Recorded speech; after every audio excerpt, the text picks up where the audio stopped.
सुनीता देवी, कन्या inter college खारीकुआ Rampur, Hindi की अध्यापिका। बच्चों, आज हम हिंदी पद साहित्य का संक्षिप्त इतिहास पढ़ेंगे।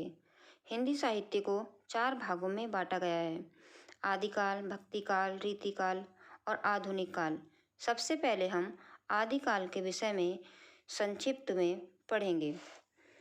हिंदी काव्य साहित्य को 4 कालों में विभाजित किया गया है: आदिकाल, भक्तिकाल, रीतिकाल, आधुनिक काल। तो सबसे पहले हम आदिकाल पढ़ते हैं।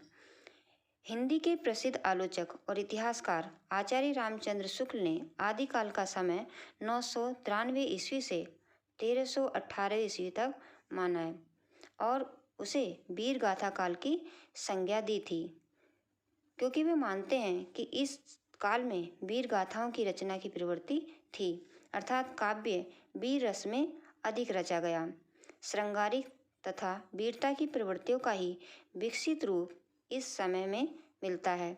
इसलिए आचार्य रामचंद्र शुक्ल ने इस काल को वीर गाथा काल की संज्ञा दी थी।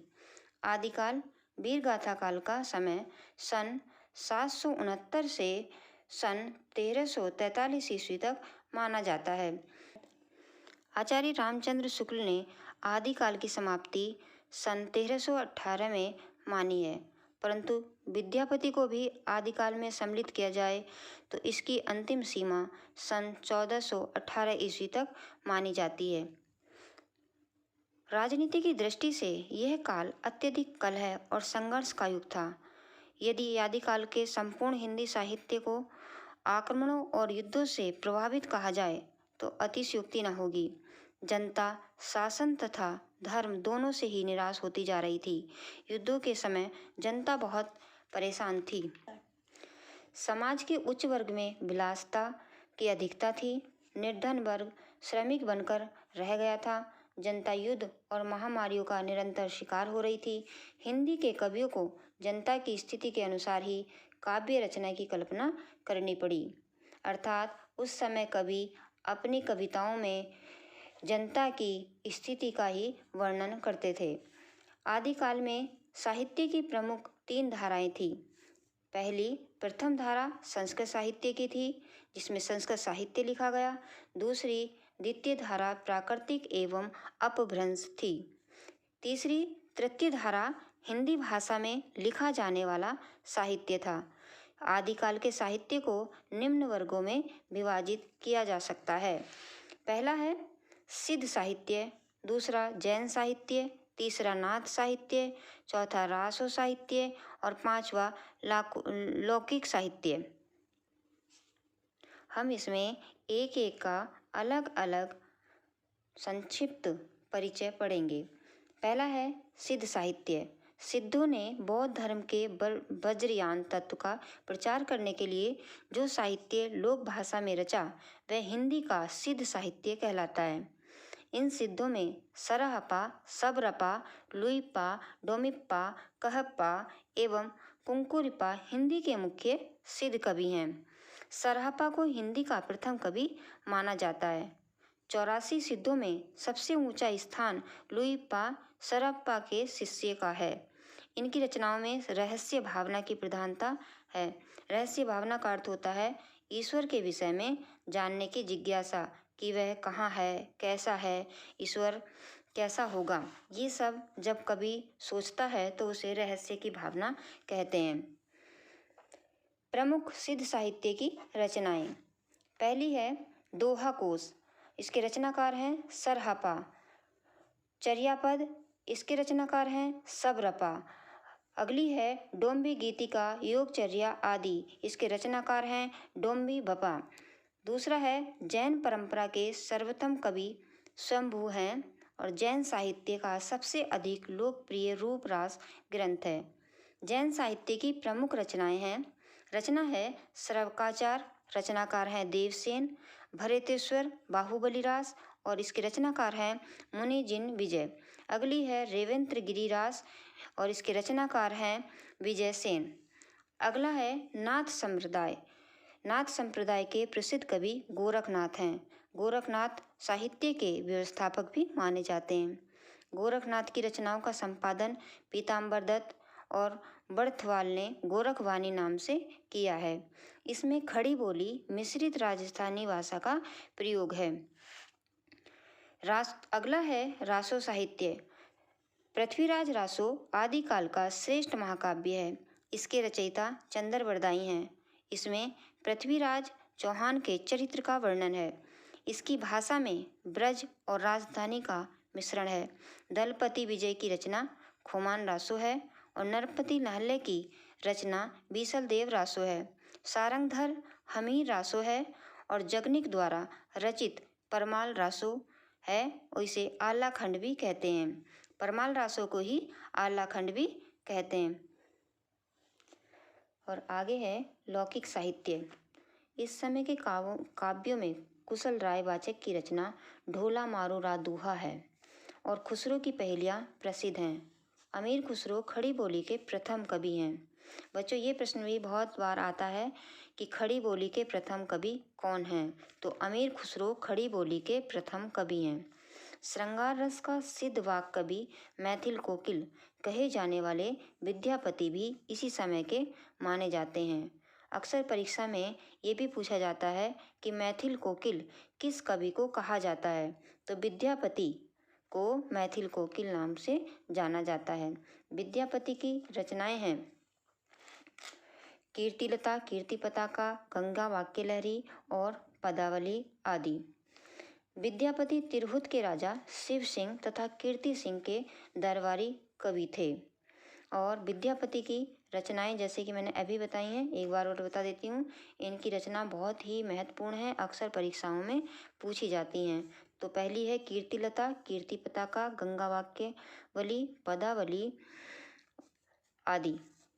हिंदी में दोहा चौपाई की परंपरा सरहापा से प्रारंभ मानी जाती है और सरहापा को हिंदी का प्रारंभिक कवि माना जाता है। अब हमने ये आदिकाल की विशेषताएं आगे पढ़ेंगे हम। ये आदिकाल की विशेषताएं क्या हैं? अब तक हमने आदिकाल के बारे में जाना कि इसमें कौन कौन से कवि थे और साहित्य पढ़े। अब आदिकाल की विशेषताएं पढ़ते हैं। सबसे पहला है आश्रयदाताओं की प्रशंसा। इसमें कवियों ने आश्रयदाताओं की प्रशंसा की है, क्योंकि जो कवि होते थे वो राजाओं के दरबार में रहते थे और जो कवि राजाओं की प्रशंसा किया करते थे, तो उनकी कविताओं में राजाओं की प्रशंसा के बारे में ही कविताएं हैं, इसलिए इसकी एक विशेषता बन जाती है आश्रयदाताओं की प्रशंसा। दूसरी है वीर रस की प्रधानता एवं श्रृंगार रस का वर्णन। उस समय के जो कवि होते थे वो राजाओं के साथ युद्ध में भी जाया करते थे और उस समय जिस तरह से राजा युद्ध करता था तो उसकी सारी वीरता वो अपने काव्य में कविता के रूप में लिखते थे और उनकी रानी महारानियों के बारे में भी, उनके प्रेम प्रसंगों के बारे में भी लिखते थे। इसलिए इस समय में श्रृंगार रस का भी बहुत अधिक वर्णन है। इस समय सारे ग्रंथ जो रासो ग्रंथों की परंपरा भी इसमें रही है। तो तीसरी इसकी विशेषता आती है रासो ग्रंथों की परंपरा। इसमें कल्पना की बहुत अधिकता है। जो कवि हुए हैं उन्होंने जो आश्रयदाता थे राजा, उनकी बहुत अधिक कल्पना से अधिक जो है प्रशंसा की है। तो इसकी चौथी विशेषता हो जाती है कल्पना की अधिकता। अगली है राष्ट्रीयता की भावना का अभाव। इस समय जो राजा होते थे एक दूसरे से लड़ते रहते थे, झगड़ते रहते थे, तो इस समय जो है राष्ट्रपति की भावना का बहुत अधिक अभाव था। इस समय प्रबंध और मुक्तक काव्य दोनों की ही रचना हुई है। सातवां है युद्धों का सजीव वर्णन। इसमें युद्धों का सजीव वर्णन हुआ है क्योंकि जो कवि थे वो राजाओं के साथ युद्ध में जाते थे और उनका आंखों देखा हाल जो है अपने काव्य में लिखते थे। तो इसकी एक विशेषता है युद्धों का सजीव वर्णन। और इसमें जो अगली विशेषता है आठवीं, डिंगल एवं पिंगल भाषा। उस समय की जो भाषा है वो डिंगल एवं पिंगल भाषा मानी जाती है। आदिकाल वीरगाथा काल की प्रमुख रचनाएं हैं कवि चंद्रबरदाई, रचना है इनकी पृथ्वीराज रासो, विद्यापति, पदावली, कीर्तिलता, कीर्ति पताका, दलपति विजय, खुमान रासो, नरपति नालय, बीसवदेव रासो और जगनिक परमाल रासो। इसको आला खंड भी कहते हैं। आला खंड गाया जाता है। बच्चों, परीक्षा में सबसे अधिक जो प्रश्न आता है वो हिंदी का ये आता है कि हिंदी का सर्वप्रथम कवि किसे माना जाता है। तो सर हपा को हिंदी का प्रथम कवि माना जाता है। और जो परीक्षा में प्रश्न आता है इससे आदिकाल से संबंधित, वो सबसे ज़्यादा ये आता है कि आदिकाल की विशेषताएं लिखिए। तो हमने इसमें जो है आदिकाल की विशेषताएं पढ़ी हैं, जो 8 विशेषताएं हैं। तो ज़रूरी नहीं कि 8 आएँ, उसमें से 5 भी आ सकती हैं, 4 भी आ सकती हैं और 2 भी पूछी जा सकती हैं। तो जो 8 विशेषताएं हैं उसमें से जो तुम्हें अच्छी तरह से याद हो वो लिख सकते हैं। और इसमें जो रासो साहित्य है सबसे महत्वपूर्ण है, क्योंकि सबसे ज़्यादा प्रश्न इसी से पूछे जाते हैं। और सबसे ज़्यादा प्रश्न पूछा जाता है कि चंद्रवरदाई की प्रमुख रचना कौन सी है। तो पृथ्वीराज रासो चंद्रवरदाई की प्रमुख रचना है। लौकिक साहित्य में भी बहुत अधिक प्रश्न पूछे जाते हैं। ये भी पूछा जाता है कि मैथिल कोकिल किसे कहते हैं। तो विद्यापति की जो है विद्यापति को ही मैथिल कोकिल कहते हैं। और विद्यापति की रचनाओं को भी बार बार पूछा जाता है कि विद्यापति की रचनाएं कौन कौन सी हैं। तो ये हमने इसमें पढ़ा है कि विद्यापति की कीर्तिलता, कीर्ति पताका, गंगा, वाक्यावली, पदावली आदि जो है ये विद्यापति की रचनाएं हैं। तो बच्चों, हमने इसमें पढ़ा आदिकाल। वैसे तो जो है ये जो है हमने पढ़ा है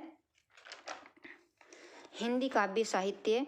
इसके जो 4 भाग पढ़े हैं, आदिकाल, भक्तिकाल, रीतिकाल, आधुनिक काल। अगर हम एक ही साथ इन सबको पढ़ते हैं तो सारा मिक्स हो जाता है, कुछ समझ में नहीं आता कि कौन सा आदिकाल, भक्तिकाल, रीतिकाल कौन सा। तो इसलिए हमने एक एक काल को लेकर के एक एक वीडियो बनाई है, ताकि एक काल बच्चों को अच्छी तरह से समझ में आ जाए। अब हम अगली वीडियो में भक्ति काल को बहुत ही संक्षिप्त रूप में पढ़ेंगे। धन्यवाद।